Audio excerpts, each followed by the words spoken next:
को लाइक करें, हमारे चैनल को सब्सक्राइब करें। इस वीडियो को लाइक करें, हमारे चैनल को। प्यासी हवेली किस्त नंबर 1। ये कहानी दो दोस्तों अकरम और वारिस के साथ पेश आए एक खौफनाक वाक़या से शुरू होती है।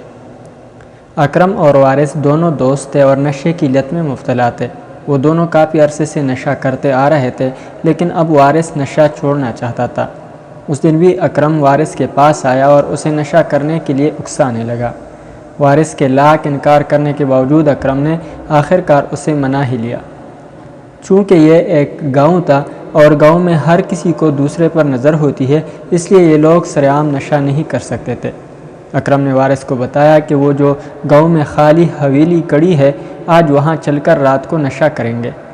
हवेली का नाम सुनकर वारिस बहुत डर गया, लेकिन आखिरकार अकरम ने उसे वहाँ जाने पर भी राज़ी कर लिया। सियालकोट में डस्का से समडियाल की तरफ तकरीबन वस में जिस मुकाम पर आपको ठंडक का एहसास होने लगे और ताज़गी का खुशगवार एहसास आपको तरोताज़ा कर दे, फ़ौरन समझ जाएं आप नहर के किनारे वाक़ सरसब्ज़ व शादाब गाँव रोशन नगर की हदूद से गुज़र रहे हैं।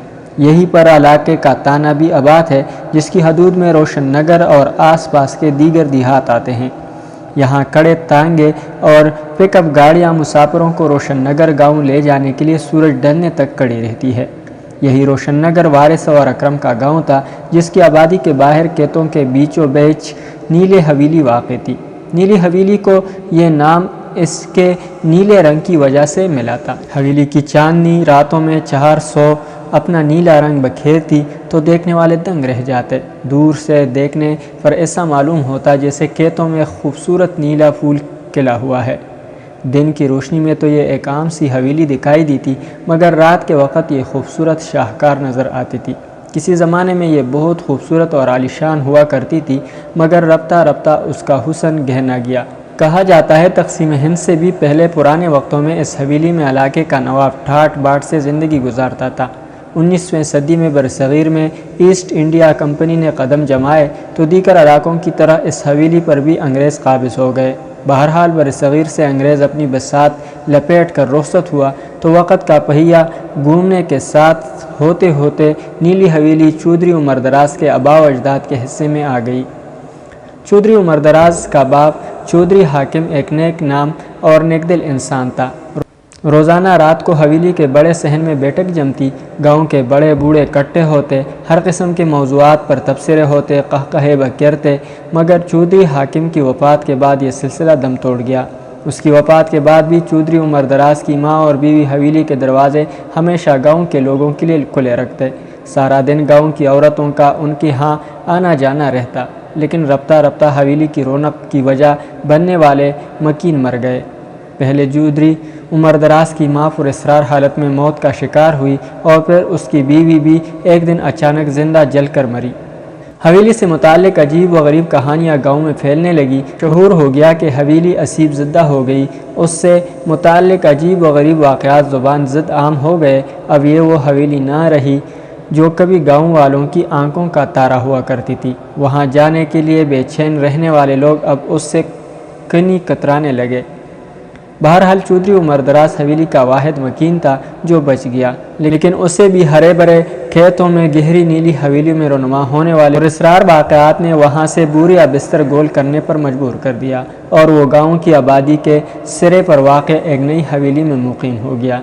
नीली हवेली वीरान हो गई और वक़्त गुजरने के साथ साथ खौफ और दहशत की अलामत बनती गई। गाँव जो कभी अमन व अमान और खुशहाली का गहवारा हुआ करता था, उसे खौफ और दहशत के साए ने अपनी लपेट में ले लिया। गाँव के कई लोगों का कहना था उन्होंने रात के वक़्त हवेली से अजीब व गरीब आवाज़ें सुनी हैं। बहुत सौ ने गवाही दी कि रात के वक़्त कभी काले और कभी सफ़ेद कपड़ों में मलबूस साए हवेली से निकलते दिखाई दिए हैं, जिससे खौफ और दहशत दिन ब दिन मज़ीद बढ़ती गई। रात के वक्त खेतों के करीब से गुजरने वाले कई अफराद ने बताया उन्हें ऐसे लगता है जैसे कोई घुंघरू बांधे उनका पीछा कर रहा है। अर्ज़ नीली हवेली के असीर से लोग डरने लगे। हर कोई इधर का रुख करने से घबराने लगा। अकरम और वारिस गाँव के बासी होने के नाते इन बातों को बखूबी जानते थे। ये गाँव की वाहिद जगह थी जहाँ गाँव वाले दिन के उजाले में नहीं जाते थे। नफ्स की तस्कीन के ख्याल ने उन्हें आज हर डर से आज़ाद कर दिया था। رات کا اندھیرا گہرا ہوتے ہی اکرم وارث کے گھر کے باہر جا کر کھڑا ہو گیا اور مخصوص انداز میں سیٹی بجائی۔ دونوں ایک دوسرے کو اسی طرح سیٹی بجا کر بلایا کرتے تھے، گویا یہ ان کا کوڈ ورڈ تھا۔ اکرم کو زیادہ دیر انتظار نہیں کرنا پڑا، دروازے کی کنڈی کھلنے کی ہلکی سی آواز آئی اور وارث دروازے پر نمودار ہو گیا۔ گھر والے سب صحن میں سو رہے تھے۔ دروازہ بند کرنے سے پہلے اس نے ایک نظر ان پر ڈالی، جیسے اس بات کی تصدیق کر رہا ہو کہ کوئی اسے رات کے اس وقت باہر جاتے دیکھ تو نہیں رہا۔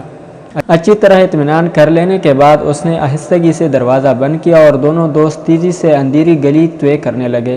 گلی سے باہر آ کر دونوں مختلف راستوں سے ہوتے ہوئے نیلی حویلی کی جانب گامزن ہو گئے۔ راستے میں گاؤں کے کئی لوگوں سے ان کی سلام دعا بھی ہوئی، لیکن کسی کو کچھ بتائے بغیر وہ خاموشی سے چلتے رہے۔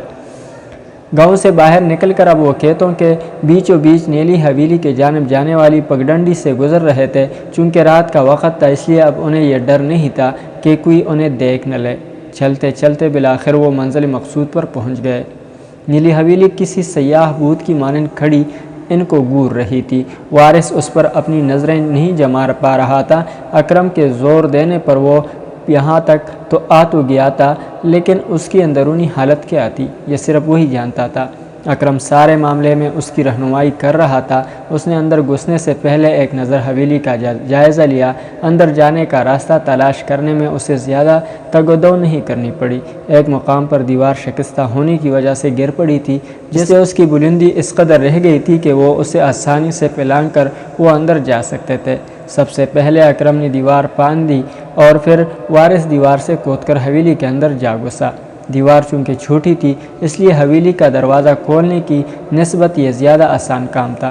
ویسے بھی لوہے کی موٹی موٹی سلاخوں سے بنا مرکزی دروازہ عرصہ دراز سے بند رہنے کی وجہ سے زنگ آلود ہو چکا تھا، اور پھر باری برکم اتنا تھا کہ اسے ہلانا جلانا ان دونوں کے بس کی بات نہیں تھی۔ بہرحال وہ اندر داخل ہوئے۔ پوری حویلی میں گہرا سناٹا چھایا ہوا تھا۔ انہوں نے صحن میں نظر دوڑائی۔ پیپل کے بکرے، خشک پتوں اور خودرو لمبی گھاس کے علاوہ انہیں کچھ دکھائی نہ دیا۔ ہر جانب ویرانیوں نے ڈیرے ڈال رکھے تھے۔ چونکہ برسات کا موسم تھا، اس لیے آسمان پر بادل بھی چھائے ہوئے تھے۔ سرخی مائل سیاہ آسماں پر چاند کبھی کبھار بادلوں کی آؤٹ سے نکل کر رونمائی کراتا اور پھر یکدم غائب ہو جاتا۔ ہوا کے تیز جھونکوں سے بکھرے پتے ادھر ادھر اڑتے پھر رہے تھے۔ دونوں دوست پھونک پھونک کر قدم رکھتے ہوئے حویلی کے صحن سے اندر جانے کے لیے دروازے کی جانب بڑھنے لگے۔ ہوا کا کوئی تیز جھونکا آتا تو وہ چلتے چلتے رک جاتے، جیسے کوئی انہیں خاموش پیغام دے رہا ہو کہ یہاں سے واپس لوٹ جاؤ، تمہارے لیے یہ جگہ ٹھیک نہیں ہے۔ اس حویلی کی ویرانی سے عبرت حاصل کرو، ابھی واپسی کا راستہ موجود ہے۔ وقت گزر گیا تو بھاگنے کے لیے راہ ملے گی نہ کوئی دروازہ۔ مگر نشے کی حوث نامعلوم قوت کے اس خاموش پیغام کو ان کے دل و دماغ تک نہیں پہنچنے دے رہی تھی۔ وارث ویسے بھی کچھ ڈرپوک تھا، اس کی حالت بہت پتلی ہو رہی تھی۔